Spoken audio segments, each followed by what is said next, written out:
आज आहे शाकंभरी पौर्णिमा। जर तुम्ही अजूनपर्यंत जर तुम्ही सत्यनारायणची पूजा जे दर महिन्याला आपण करत असतो, गुरुमाऊली स्वतः सांगतात आपल्याला की महिन्याच्या प्रत्येक पौर्णिमाला आपल्याला आपल्या घरी सत्यनारायणची पूजा करायची असते, जेणेकरून भगवान विष्णू आणि आई लक्ष्मीचा आशीर्वाद आपल्याला मिळत असतो आणि आपल्या घरामध्ये अखंड लक्ष्मी जे आहे ते नांदत असते।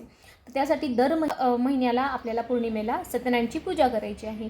जर तुम्ही अजून पण नाही सुरुवात केली आहे तर आज शाकंभरी पौर्णिमेच्या नंतर म्हणजे शाकंभरी पौर्णिमेला तुम्ही या सत्यनारायण पूजेची सुरुवात करा। खूप सुंदर असा हा शाकंभरी पौर्णिमा आहे। तर या दिवसापासून तुम्ही सत्यनारायण भगवानची पौर्णिमाची जी पूजा आहे ते करण्यासाठी सुरुवात करा। हा अत्यंत शुभ असा योग आहे। भरी ही जी पौर्णिमा आहे ती शाकंभरी, शाक म्हणजे जसं भाजी आहे, भाजी म्हणजे दुर्गा सप्तशतीमध्ये याचा उल्लेख सुद्धा केलेला आहे शाकंभरी पौर्णिमेचा।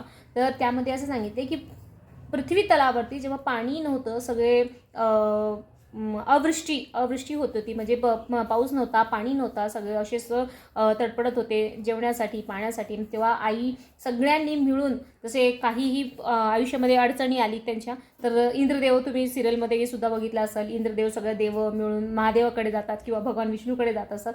त्या पद्धतीनं सगळे देव मिळून की पृथ्वी तलावर जीवच राहणार नाही, की पाणी नाही आहे, खायला नाही आहे, तर जीव कसं राहणार आहे।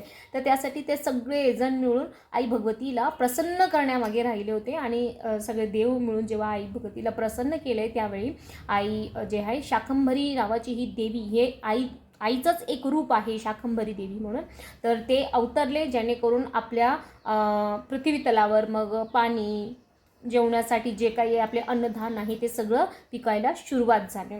त्यामुळे शाकंभरी पौर्णिमा हा खूप महत्त्वाचा आहे आणि केंद्रामध्ये आज खूप छान प्रकारे असं शाकंभरी पौर्णिमा साजरा केली गेली। सकाळी सकाळी दुर्गा सप्तशतीचा 10:30ची आरती झाल्यानंतर नैवेद्य वगैरे दाखवलं गेलं आणि दुर्गा सप्तशतीचा पाठ घेण्यात आला अशी